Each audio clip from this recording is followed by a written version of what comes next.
आज हम लोग सीखेंगे reaction with metal. Lecture number 4 है अल्कोहल, फेनॉल एंड ईथर का। तो चलिए शुरू करते हैं। तो रिएक्शन विथ मेटल में हमको ये देखना है कि जब अल्कोहल फेनॉल से रिएक्ट करता है, अल्कोहल या फिर फेनॉल मेटल से रिएक्ट करता है तो हमारा मेटल अल्कोक्साइड फॉर्म होता है। अगर अल्कोहल रिएक्ट करेगा मेटल से तो मेटल अल्कोक्साइड, फेनॉल रिएक्ट करेगा मेटल से तो फेनॉल अल्कोक्साइड। तो चलिए हम देखते हैं इसमें होता क्या है।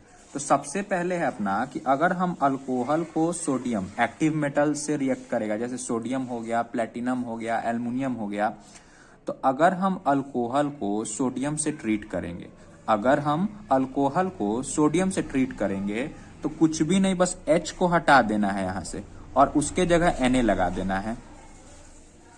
तो 2RONA,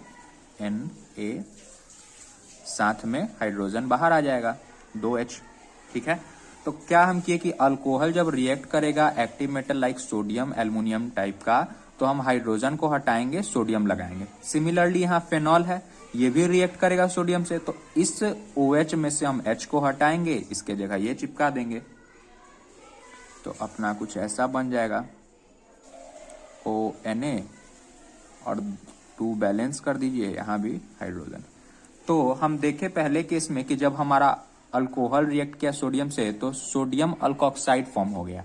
दूसरे में देखे कि फेनॉल रिएक्ट किया सोडियम से तो हमारा क्या, सोडियम फेनॉक्साइड हो गया। तो कहीं भी अगर हम मेटल को देखें अल्कोहल या फिर फेनॉल के साथ रिएक्ट होते हुए तो हम हाइड्रोजन को हटाएंगे, H को हटाना, यहाँ Na हम लगाना, यही हमारा काम है। चलिए आगे बढ़ते हैं और बहुत ही इंपॉर्टेंट बात सीखते हैं, स्टरीफिकेशन। अब स्टरीफिकेशन में क्या होता है कि जब हम अल्कोहल को या फिर फेनॉल को ट्रीट करते हैं कार्बोक्सिलिक एसिड के साथ, अल्कोहल को या फिर फेनॉल को जब हम ट्रीट करते हैं कार्बोक्सिलिक एसिड के साथ तो हमारा ईस्टर फॉर्म होता है। ध्यान से देखिए, ईस्टर का RC+O, OR को हम बोलते हैं ईस्टर। ये कार्बोक्सिलिक एसिड था, अल्कोहल या फिर फेनॉल को जब ट्रीट किए कार्बोक्सिलिक एसिड के साथ तो हमारा ईस्टर फॉर्म हुआ। तो ओवरऑल काम क्या करना है हमको, जैसे यहाँ पे हमारा क्या है, अल्कोहल है और ये है हमारा कार्बोक्सिलिक एसिड। तो अल्कोहल का H को और कार्बोक्सिलिक एसिड का OH को रिमूव कर देना है और जो बचेगा वो हमारा फॉर्म हो जाएगा। तो यहाँ से क्या बचा, R-O और यहाँ से C+O R-। तो ये हमारा हो गया और वाटर को हम बाहर कर दिए। तो अल्कोहल से H जाएगा, OH जाएगा कार्बोक्सिलिक एसिड से, जो बच गया वो खुद ब खुद ईस्टर बना देगा। यहाँ देखिए, यहाँ अल्कोहल है और ये एसिड क्लोराइड है। तो अल्कोहल में से हमको H को हटाना है और यहाँ से हम Cl को हटा देंगे। तो जब HCl हमारा बाहर निकल जाएगा तो बचेगा क्या, यहाँ से RO और यहाँ से क्या, C+O R- बच गया। ठीक है। मतलब अगर हम ओवरऑल देखें तो अगर हमारे पास ROH है और C+O R- और X यहाँ क्लोरीन हो या फिर OH हो या फिर कुछ और हो, तो हमको क्या करना है कि अल्कोहल से H निकालना है और इस साइड से हमको यहाँ पे जो भी C+O R- के अलावा होगा उसको बाहर कर देना है। वो हमारा खुद ब खुद ईस्टर बना के हमको दे देगा। ठीक है। तो ये हमको ध्यान रखना है कि अल्कोहल से H निकालेंगे, बाकी जो बच गया वो यहाँ से C+O R- के अलावा जो कुछ भी रहेगा X के जगह पे, जैसे क्लोरीन हो सकता है, OH हो सकता है, उन सबको हम बाहर करेंगे और फिर जो बचेगा वो हम लिख देंगे। अगला स्टेप है हमारा डिहाइड्रेशन। डिहाइड्रेशन का मतलब ये होता है कि रिमूवल ऑफ वाटर। डिहाइड्रेशन मतलब होता है रिमूवल ऑफ वाटर। अब हम डिहाइड्रेशन के लिए जो रिएजेंट यूज करेंगे वो देखिए, H2SO4 और H3PO4 मतलब सल्फ्यूरिक एसिड और फॉस्फोरिक एसिड। तो हमारा डिहाइड्रेशन का रिएजेंट क्या हो गया, sulphuric acid and phosphoric acid. अब डिहाइड्रेशन का मतलब होता है रिमूवल ऑफ वाटर। तो हमको क्या देखना है कि रिमूवल ऑफ वाटर में कि जिस कार्बन से हम OH निकाले, ट्रिक देखिएगा, जिस कार्बन से हम OH निकाले उसके बगल वाले कार्बन से हाइड्रोजन निकालेंगे और उन दोनों के बीच डबल बॉन्ड लगा देंगे।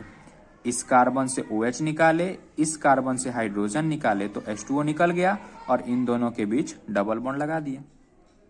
डिहाइड्रेशन में जिस कार्बन से OH निकाले उसके बगल वाले कार्बन से हाइड्रोजन निकाले, उन दोनों के बीच डबल बॉन्ड लगा दिए। इसी प्रोसेस को हम कहते हैं डिहाइड्रेशन।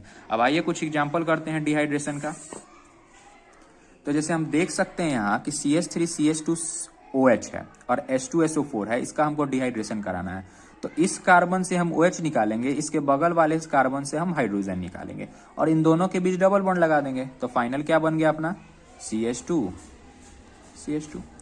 इस कार्बन से OH निकाले, इस कार्बन से एक हाइड्रोजन निकाले, तो CH3 था तो CH2 बन गया और इन दोनों के बीच क्या किया हम डबल बॉन्ड लगा दिए। यहां देखिए इस कार्बन से हम OH निकालेंगे और इसके बगल वाले कार्बन से हाइड्रोजन निकालेंगे। तो दोनों साइड हमारा सिमेट्रिकल कार्बन है, इसीलिए हम इधर से भी निकाल सकते हैं इधर से भी। तो अपना क्या हो गया CH3 CH double bond CH2 plus water लिख दीजिए।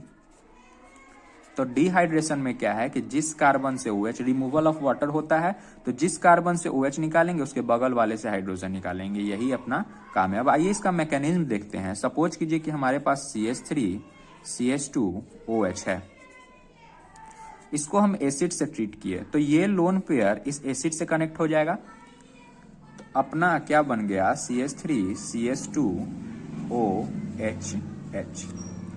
अब ऑक्सीजन ने अपना लोन पेयर दिया तो इस पे पॉजिटिव चार्ज होगा। तो ऑक्सीजन पे पॉजिटिव चार्ज जब आएगा तो ये अपना बॉन्ड को तोड़ लेगा। तो अगले स्टेप में हमारे पास क्या हो गया CH3 CH2 और इस पे पॉजिटिव चार्ज, क्योंकि ये बॉन्ड टूट गया है। अगले स्टेप में क्या होगा कि एक हाइड्रोजन यहां से उठ के यहां पे आ जाएगा, तो ये हो गया CH2 मतलब अल्कोहल से हम अल्कीन बना दिए। तो ये एक बार एग्जामिनेशन में भी पूछा गया था कि आप कैसे इथेनॉल से इथीन बना सकते हैं। तो सिंपल है कि हम सबसे पहले एसिड को ट्रीट किए, अब ये हाइड्रोजन यहाँ पे आ गया तो ऑक्सीजन पे पॉजिटिव चार्ज जो कि ऑक्सीजन को सूट नहीं करेगा, तो इसके कारण ये वाटर बन के निकल गया। तो फिर हमारा इस कार्बन पे पॉजिटिव चार्ज आ गया, तो फिर एक हाइड्रोजन हम यहाँ से लाएं और डबल बॉन्ड में लगा दिए। तो ये था इसका मैकेनिज्म। अब अगला स्टेप है हमारा ऑक्सीडेशन एंड डिहाइड्रोजिनेशन। अब देखिए ऑक्सीडेशन को ही डिहाइड्रोजिनेशन ही बोलते हैं। क्यों? क्योंकि ऑक्सीडेशन का मतलब ये होता है कि आप एडिशन ऑफ ऑक्सीजन कीजिए या तो रिमूवल ऑफ हाइड्रोजन कीजिए। तो इसीलिए ऑक्सीडेशन को हम डिहाइड्रोजिनेशन के भी नाम से जानते हैं। तो इसमें हम क्या किए कि दोनों हाइड्रोजन को निकाल दिए, तो जो बच गया वही हमारा क्या हो गया, ऑक्सीडेशन करने के बाद दोनों हाइड्रोजन को निकाल दिए तो C डबल बॉन्ड O बच गया। अब देखिए 1 डिग्री अल्कोहल को जब हम क्रोमियम ऑक्साइड से ट्रीट कराते हैं, मतलब इसका ऑक्सीडेशन कराते हैं, तो हमारा अल्डिहाइड बन जाता है। 1 डिग्री अल्कोहल को जब हम ऑक्सीडेशन कराते हैं क्रोमियम ऑक्साइड के साथ तो हमारा अल्डिहाइड बन जाता है। लेकिन अगर इसी 1 डिग्री अल्कोहल को हम ऑक्सीडाइज्ड कराएं स्ट्रॉन्ग ऑक्सीडाइजिंग एजेंट के प्रेजेंस में, मतलब KMnO4 पोटेशियम पर मैग्नेट, तो ये हमारा कार्बोक्सिलिक एसिड में बदल जाएगा। बहुत इंपॉर्टेंट बात है, 1 डिग्री अल्कोहल को अगर हम क्रोमियम ऑक्साइड से ट्रीट करेंगे तो वो हमारा अल्डिहाइड बनेगा। लेकिन अगर इसी 1 डिग्री अल्कोहल को हम KMnO4 से ट्रीट करेंगे तो हमारा क्या बन जाएगा, कार्बोक्सिलिक एसिड। ठीक है, तो 1 डिग्री अल्कोहल को जब हम ट्रीट किए तो हमारा अल्डिहाइड बन गया। ठीक है, अल्डिहाइड।